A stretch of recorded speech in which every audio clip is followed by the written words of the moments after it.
अयोध्यावासी सुने कि भरतलाल जी पैदल पैदल आए हैं, पूरा समाज दुखी हो गया। उसी स्थिति में भरत भैया ने सब लोगों की जाकर सूचना ली, क्यों लोग पहले आ गए थे, वाहन पर बैठ के आए थे। भरत भैया सबकी खबर लिए, पता चला सब लोग त्रिवेणी में स्नान भी कर चुके हैं। खबर लीन ही सब लोग नहाए। भरत जी को पता चला जब सब नहा लिए हैं तो गुरु जी भरत जी को लेकर संगम पर गए, त्रिवेणी प्रयाग के। भरत जी से बोले, भरत जी जाकर आप भी डुबकी लगाइए। आपको कहूं, भरत जी जा नहीं रहे थे नहाने।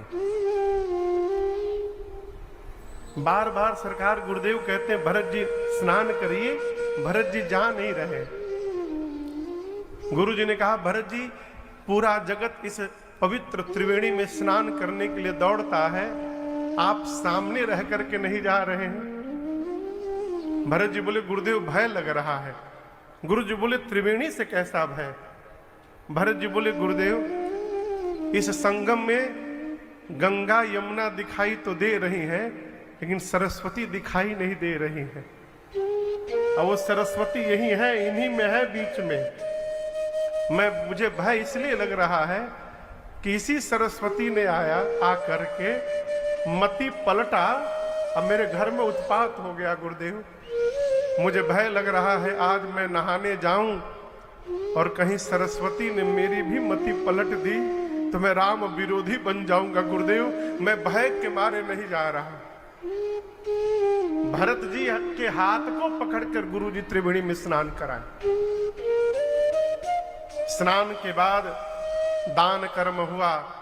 पिताजी के निमित्त पुत्र को तीर्थ में जो व्यवहार करना चाहिए, गुरुदेव ने एक एक व्यवहार की आज्ञा दी और भरत जी ने सबको पूर्ण किया। सब कर्म करने के बाद भरत जी गुरु जी से कहे, गुरु जी आपकी आज्ञा हो तो कुछ क्षण हम एकांत में चले जाएं। यहाँ पर आज्ञा लेकर भरत जी एकांत में गए। संगम पर कोई नहीं था। वहां पर तीर्थराज प्रयाग के सामने भरत जी हाथ जोड़कर खड़े हो गए। कहे, हे तीर्थराज प्रयाग, मैं जिस घर से आ रहा हूं, मेरे घर में मांगने का नियम नहीं है, मेरे घर में देने का नियम है। मैं क्षत्रिय हूं, क्षत्रिय का धर्म देना है, लेना नहीं है। लेकिन आपसे एक बात कहूं, जीवन में यदि विपत्ति आ जाए ना, तो मनुष्य कोई भी कुकर्म करने को तैयार हो जाता है। चोरी करना पाप है, लेकिन जब पेट में भूख लग जाती है ना, तब मनुष्य भोजन की चोरी भी कर लेता है। भरत जी कहते हैं, आरत काह न करई कुकर्मो। और मैंने आपके विषय में एक बात सुन रखी है। क्या? सकल काम प्रद तीरथ राव। मैंने आपके विषय में सुन रखा है, आप मनुष्य के समस्त कामनाओं को पूर्ण करने की शक्ति रखते हैं। आपसे जो भी मांगा जाए आप दे देते हैं। यही मैं सुना हूं, तो आज आपके सामने आकर खड़ा हूं और आज अपने परिवार का नियम छोड़कर ये भरत आपसे भीख मांगने के लिए आया है। मांगो भीख त्याग निज धर्म। तीर्थराज प्रयाग ने कहा, भरत जी मांगिए, क्या चाहिए? मैं समस्त तीर्थों का राजा हूं, मेरे पास कोष में अपार भंडार भरा है, मेरे पास धर्म भी है, मेरे पास अर्थ भी है, मेरे पास काम भी है, मोक्ष भी है।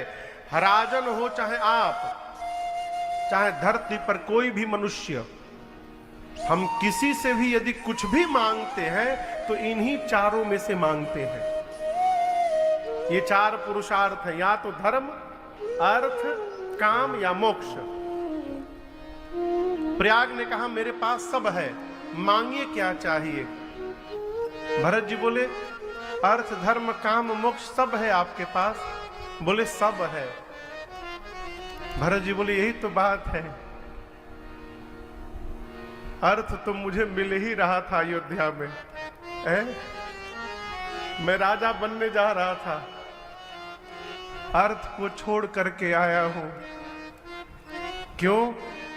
इसी अर्थ ने भरत के घर में अनर्थ कर दिया। मैं अर्थ लेने नहीं आया हूं। धर्म बचाते बचाते पिताजी मर गए, अधर्म बचाते बचाते मेरे भैया वन में आकर के बैठ गए। अब यदि मैं धर्म बचाने जाऊंगा तो न जाने और क्या उत्पात होगा। मैं धर्म लेने नहीं आया हूं। काम, कैकेयी ने कामना की कि उसका बेटा राजा बनेगा, भिखारी बन के खड़ा है आज आपके सामने। मैं कामना लेकर नहीं आया हूं। और रही बात मोक्ष की, तो मैं सगुण उपासक हूं। सगुण उपासना करने वाला कभी मोक्ष की कल्पना भी नहीं करता। इसलिए न मुझे अर्थ चाहिए, न धर्म, न काम, न मोक्ष। प्रयाग चिंतित हो गए कि मेरे पास जो है वो भरत जी को चाहिए नहीं। अब भरत जी जो मांगेंगे वो मैं इनको दूंगा कहां से। बोले भरत जी आपको क्या चाहिए? भरत भैया बोले जन्म जन्म रति राम पद यह वरदान न आन। क्या मांगे? जन्म जन्मांतर जब जब मैं धरती पर जन्म लूं, हे तीर्थराज प्रयाग आप आशीर्वाद दीजिए, मेरे भैया के चरणों में मेरा प्रेम दिन रात बढ़ता जाए। इसके अलावा हमें आपसे दूसरा कुछ नहीं चाहिए। यहां दर्शन करिए, भरत जी को पता है तीर्थराज प्रयाग से जो मांगूंगा मिल जाएगा। भरत जी चाहते ये भी मांग सकते थे कि मैं जा रहा हूं, आशीर्वाद दीजिए, मेरी बात मानकर भैया वापस चले आओ। मांग सकते थे ना, क्यों नहीं मांगे? क्यों नहीं मांगे? मर्यादा। छोटे को जीवन में कभी अपने बड़े को विवश नहीं करना चाहिए। यदि हमारे श्रेष्ठ को हमसे कोई बात कहने के पहले विचार करना पड़ रहा है तो ये हमारा दुर्भाग्य है, ये हमारा दुर्भाग्य है। भरत जी बोले मुझे जन्म जन्मांतर श्री रघुनाथ जी के चरणों में प्रीति चाहिए और कुछ नहीं चाहिए। इसके लिए मैं आपसे एक और बात कहना चाहता हूं। देखिए, हम लोग किसी को प्रेम करते हैं ना जगत में, तो हम ये चाहते हैं कि सामने वाला ये जान ले कि हम उनको प्रेम करते हैं। और कभी कभी तो हम कहने से भी नहीं चूकते कि आप भाई साहब समझ नहीं पा रहे हैं हमको, हम आपको कितना प्रेम करते हैं, आप नहीं समझ पा रहे हैं, हम बोल देते हैं सरकार। परंतु भरत जी क्या बोल रहे हैं? हे तीर्थराज प्रयाग, मैं भैया को प्रेम करूं लेकिन उनको पता न चल पाए कि मैं उनको प्रेम करता हूं कभी, है? वो मुझे क्या जाने। जानहि राम कुटिल करि मोहि।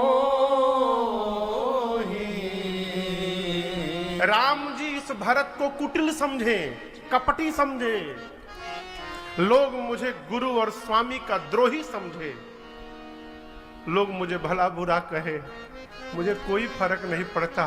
आप तो एक आशीर्वाद दीजिए, सीताराम चरण रति मोरे। सीताराम चरण रति मोरे।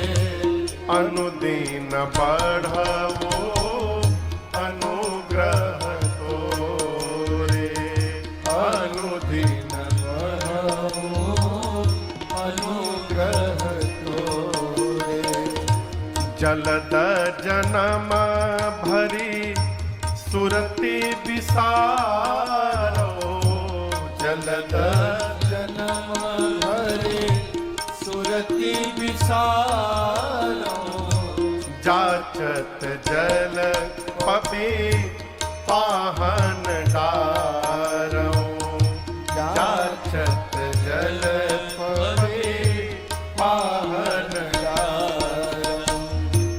चातक रटनी घटे घट जाई, चातक रटनी घटे घट जाई। बढ़े प्रेम सब भांति भलाई, बढ़े प्रेम सब भांति भलाई। भरत बचन सुनी माझ त्रिवेणी, भरत बचन सुनी माझ त्रिवेणी। भई मृदुबानी सुमंगल देनी, भई मृदुबानी सुमंगल देनी। भई मृदु